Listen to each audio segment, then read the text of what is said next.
Hey everyone, welcome back to the Lookout. Today is the 10th of July. Got to make this one kind of quick because I'm taking a class this week and got some homework. So gonna look quickly at the Green, Butler, and Summit fires. Give you kind of quick your intel summary. I don't really have any new intel for the Oregon fires, so sorry there. No new perimeters have dropped, and no news is good news. And jump in real quick to our sponsors here. Got QTAC, makers of fine slip-in fire pumps and fire trucks and UTV-sized fire apparatus. Well loved in the prescribed fire community. QTAC uses WaterX pumps, really the industry standard for water handling. And our sponsor, our new sponsor is Firebox. Firebox makes great skid steer attachments that are used extensively for prescribed fire and for land management. So what's new on the fires? Smoky and Chico, it's kind of our first smoky hot day, and so you know it's fire season. Haven't had a report from the field today on the Green fire, but looking at the webcams, things are actually kind of favorable for the firefight in the kind of longer term right now with this high pressure and a slight kind of northwest flow. One of the reasons we've got smoke here in Chico is that the smoke is moving kind of from up there in the north and northwest with a northwesterly down towards us. So I'm going to pull up some satellites here so you can see how that's moving. Here we've got the Green fire, and you see it's kind of smoking away under its own cap, with the smoke kind of coming down here and sagging down kind of through Paradise into Chico area down here. Butler fire is also smoking a lot. Yesterday the Butler fire smoke was coming down towards Chico. Today it's going a little more towards the coast. Looking at the fire spread maps, it has spread quite a bit. Butler has. It kind of, you know, like we talked about, it might happening. It kind of got into alignment and made some runs there. Summit Fire's not putting up a lot of smoke that's visible from space, but there's a little bit visible from the webcams, and so we're gonna take a look at that here.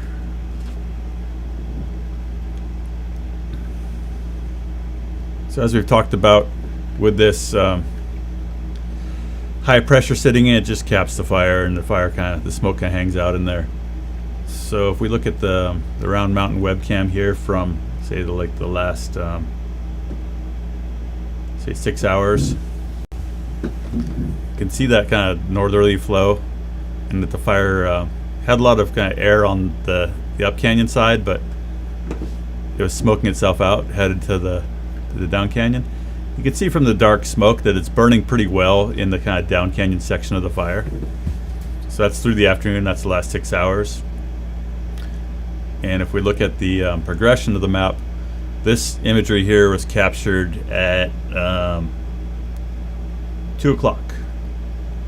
So the red line here is infrared from last night, shot maybe around 10 p.m.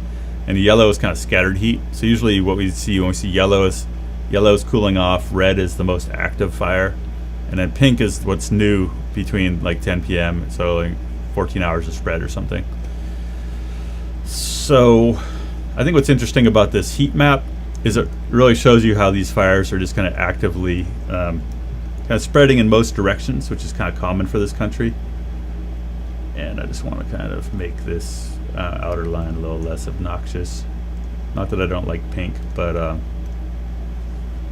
that was kind of a bit much. So let's see if we can make the new fire line red and wide. There we go.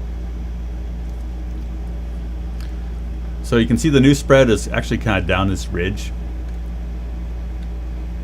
and the fire's headed down for this last kind of big drainage before it gets down to this area that's had more prescribed fire. As we were talking about the other day, this peninsula here, kind of from where the fire started, is about 13,000 acres. and we haven't heard much about a strategy to contain it from going down into there. right now I think they see this as being contained by the lake, and they're concentrating their efforts on the sides that have greater consequence politically for impacting cabins or commercial timberland. So the emphasis has definitely been on boxing in this side of the fire. So like I said, we don't have great intel on what's happening with the progress on the dozer line or the prep along Vendors Ferry Road, but the good news is basically that this fire's moving very slowly with this kind of northerly and northwest push towards the north. So when I say a northwest or northerly push, I mean the winds are coming out of the north, pushing the fire to the south. So that's good news for the timing, because we've talked about like the timing of them getting this whole box built before the fire gets there has been kind of a wild card. So far so good. The high pressure is keeping the fire from really making slope-driven runs. And like we talked about before, one of the reasons that fires burn kind of like an onion here outward is that you don't have, it's such broken topography that you don't have these landscape scale opportunities for the fire to get aligned and run like it did with, say, the Dixie fire. So we'll talk about that before I get off. It's kind of like we'll look at some big runs that happened on Dixie and compare it to this country. But I think just to emphasize that, the terrain influence, if you check out the shaded relief here, the LiDAR, you can just really see how broken this country is. Really super dissected. It's an old landform, right? Like this is like the Klamath Mountains. This is like gazillion years old, where like these lava flows over here that are part of the Cascade Mountains are much younger, and so they're kind of more monolithic geographically, right? You get these like flat ridge tops that are maybe only 10 million years old compared to a couple million years old over here to dissect it with all the erosion. So that kind of cascade mud flow influence, like this is all the Cascades here, and these mud flows that have come out of the southern Cascades are what give you these big plains and like really productive timberland going down towards like Viola, Manton, Mineral, and even down towards Chico. Like all these ridge tops are volcanic mud flows that have come out of this like volcano up here by Humboldt Summit is like the southernmost old volcano in the Cascades. So you get different landforms, bigger ridge tops, less dissected, and so that gives you different potential for fire behavior. Where here the landscape is so dissected, it's a lot harder for the fire to like make a big like landscape scale run, because so much of the landscape is either in the shade at any given time versus being in the sun. It's just really broken country. So like I said yesterday, when we look at our fire history for this area, you'll notice that the fires that have burned in this area tend to be a little more round because they've grown like this fire slowly outward, versus like the Fountain Fire that made like this monster run. If we look at the topography that allowed that to happen, it's like a different geology, etc. Fountain Fire could run across this landscape that was a lot less dissected, less land that's sheltered from the wind, etc. So that's your geomorphology lesson for the day, and we're going to jump from Green over to Butler. I'm going to fly the map machine over here, over Scott Valley, and here's Butler. Butler's got all sorts of funny colors going on. What's going on there?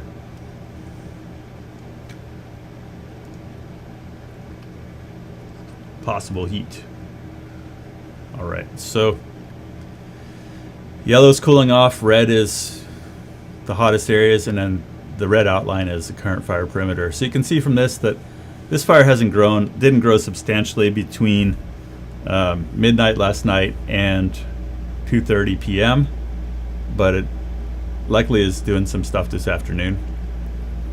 We don't really have a kind of eye in the sky over there, but we know that afternoons are the times that fires like to kind of cook up. And this fire is going to do the same thing that it's been doing, which is back down into alignment and run up and burn intensely. So here the fire, backing down into this drainage here, and now it's and hung up. We call this hung up, right? It's backing down the creek. It's moist down there. It's shady. It's riparian. Fire's going to cross the creek here, and it's going to run up these slopes with great enthusiasm. and we'll get more severe fire effects. But that'll only happen, like in the past fire, you can see that like, oh, the fire crossed the creek here, and it made a narrow run up this gully here, but it didn't, then it flanked into this timber stringer here. So the nature of where we have vegetation reflects past fires, and where the past fire crossed the creek and made this run. Here the fire got established with some up canyon, and like the last fire, and it burned this patch hot. So we talk about that kind of landscape scale, heterogeneity or patchiness, that's driven by things like what time did the fire cross the creek? What time did the up canyon wind hit? What was the weather like on the day the fire crossed the creek? Did it cross the creek at night? Like all these little random things that's why fire behavior modeling is so voodoo and so hard to do well, is that there's just an infinite number of potential scenarios, and we're not very good at putting them all together. What is going to happen on this fire is going to bump into recent burns, and I was on an email thread yesterday with a guy who says that he doesn't think that fire suppression is a major cause of why our forests are so thick.